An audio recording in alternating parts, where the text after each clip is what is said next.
Morning everybody, CW here. I didn't do a video on the casting of this mold, and I can't do it here because YouTube won't let us. But I've just got all cleaned up, the lead's all put away, everything's cleaned up. So there's nothing out here of any danger to anyone.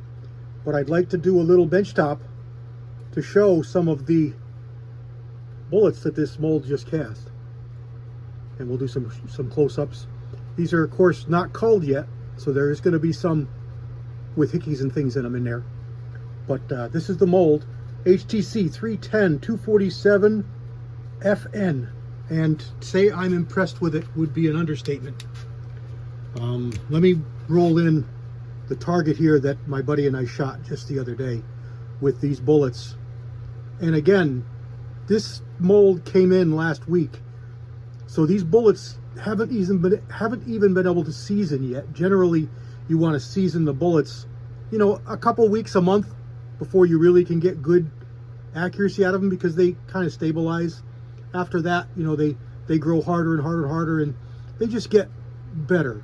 You know, kind of like a wine or a cigar. They just get better with age. And for them to shoot really good so quickly after cast, I hope is a really good omen.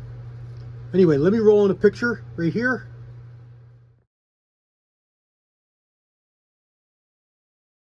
So there you go. That's 100 yards.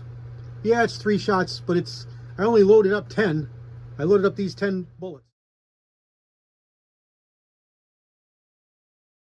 So that's all we had. I went there to shoot a different caliber. We were playing with that 44 Magnum fiasco, and I just brought that just to have something to shoot while he was playing with the accuracy of his 44 mag. And I shot up 7 of those bullets at 50 and 100 yards, and then I saved 3 of them for him, and he shot the last 3 into one of those 2 groups that you just saw. So both of us shot 1-inch groups at 100 yards with a 300 blackout cast bullet. And you know, you might say, oh, you know, that's not that great of a group. Yeah, it's pretty good, but it's not that great of a group. Have you shot cast bullets in a blackout at 100 yards with subsonics? I have never been able to shoot anywhere near that at 100 yards. I'm lucky to see that with a good load in the blackout with cast bullets at 50 yards. You know, I've had a few times when, you know, I could do it close, almost touching with a couple bullets, and you think, all right, it's just the bullets, whatever. I've tried really hard. I haven't done much with Andy Zink, which is something I really need to do to just you know, pursue that avenue, go down that rabbit hole, check that out. But I didn't see profound difference with a really hard bullet versus a really soft bullet.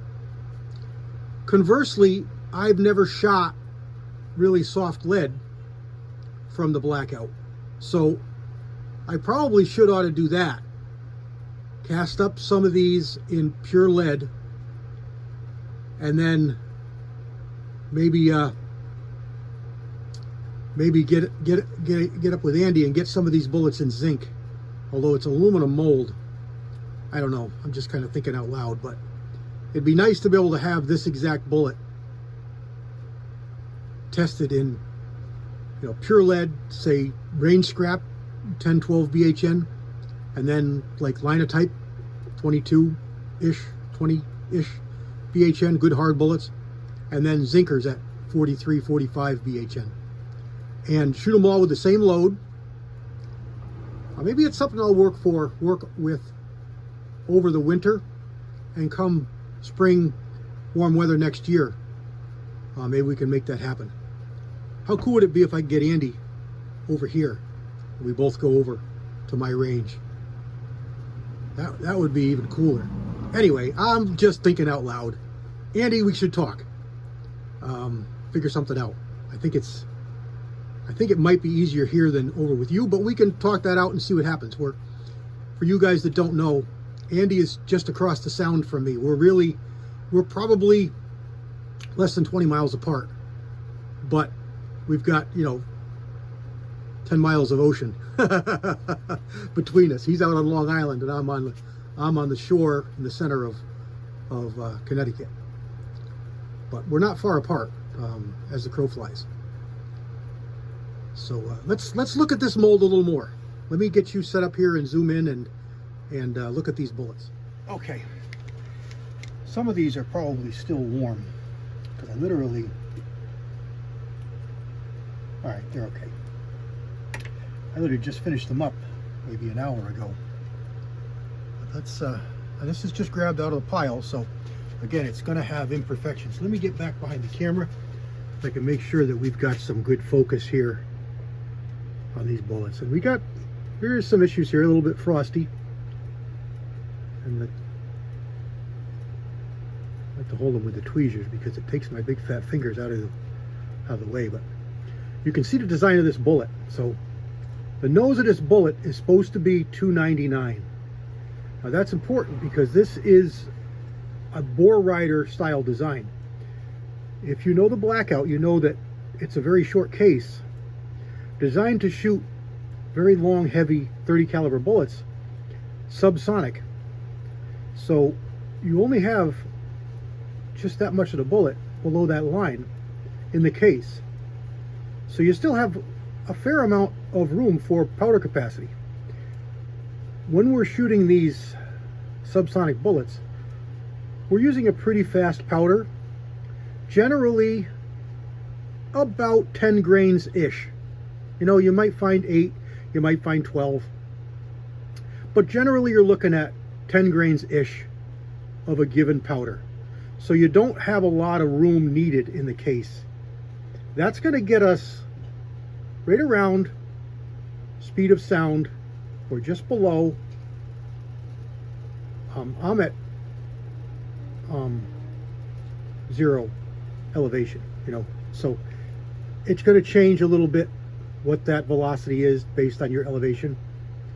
But for me here, it's about 1070. You know, it's just under 1100 feet per second. If you get above that, you get the sonic crack, and that's what you don't want, because you can't make it any quieter than that. You can't reduce that. You know, you can't silence it. That's not from the powder explosion, pressures produced, the gun going off. You know, that's produced by the bullet moving through the air. So you want to be below that threshold. Some guys like to shoot their subsonics 900, 950, 970. You know, whatever shoots good for them, that's what they're going to work for and go with. But most people who do this will load it up, and it's backwards from your regular reloading. You load up your rounds to be supersonic.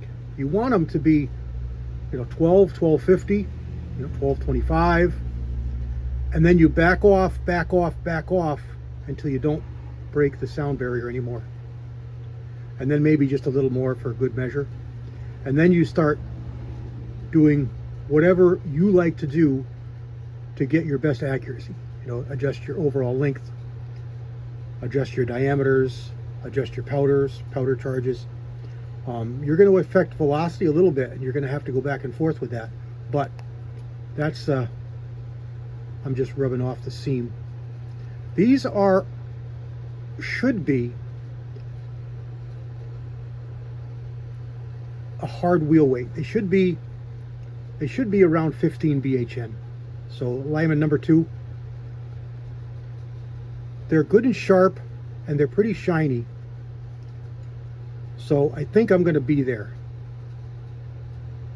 That base is not quite perfect sharp, but I've got good definition at the shoulder of the bullet there,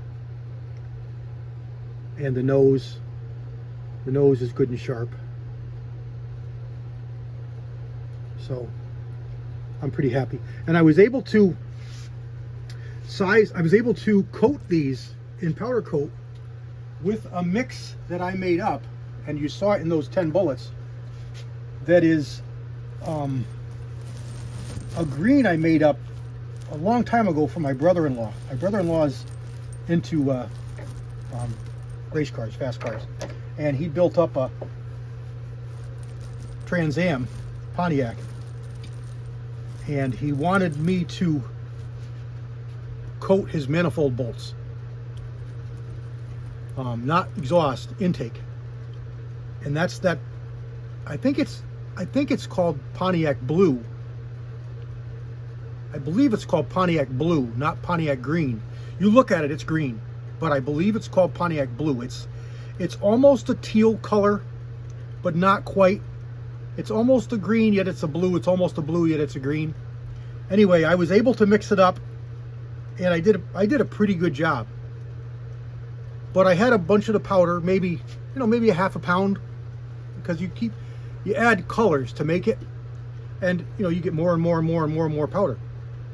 And you only want a tablespoon or so in your container to mix it, to apply it. Otherwise, you overwhelm your product and you can't create static electricity and it won't coat. So that's a good tip for you beginning casters, is if you're not getting good coating, try backing off on the amount of powder that's in your can. Because too much powder won't allow it to create enough static to get good static cling of the powder to the bullet. Anyway, so I took that powder and I added a little bit more green to it. I had like an electric green color, and then I added some flat black just because I thought it might look good. And I get that color that you see there, and I love it. It applies very thin, which is what I want. Many Eastwood colors, and I'm not picking on them, that's what they are, apply a really nice thick coating, and a lot of guys like that, and it makes for a durable coating, and they think they need that to be powder coated to protect their bullets, to protect their bores so they don't get leading, but it's just not the case. Properly applied powder coat can be 1/1000 thick and do its job and not allow the bullet to lead.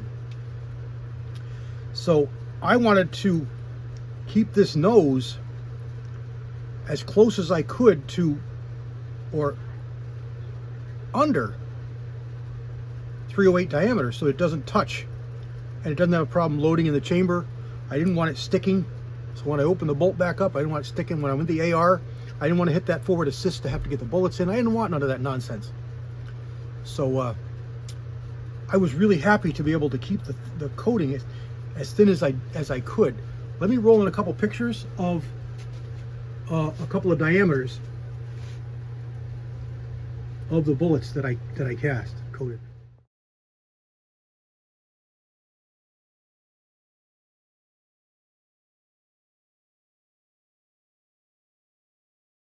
All right, you can see there they come out really good. So I'm really pleased with that, and they shot lights out. So anyway, let's close this out because I could ramble on forever and ever. And I got to cull these bullets, and then I got to coat them.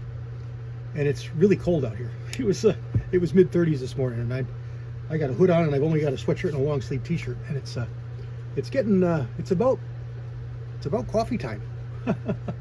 I need a coffee. So there we go. I just wanted to brag on this new mold. I got it at NOE, obviously, and I am thrilled with it. I am just thrilled with it. Any of you guys that want to see more, just let me know in the comments and get a hold of me and we can talk. God bless everybody. Remember, today is called the present. Yesterday's gone. Tomorrow is not a guarantee. Tell those people in your life that you care for them. Because you never know what's going to happen. God bless everybody. CW out.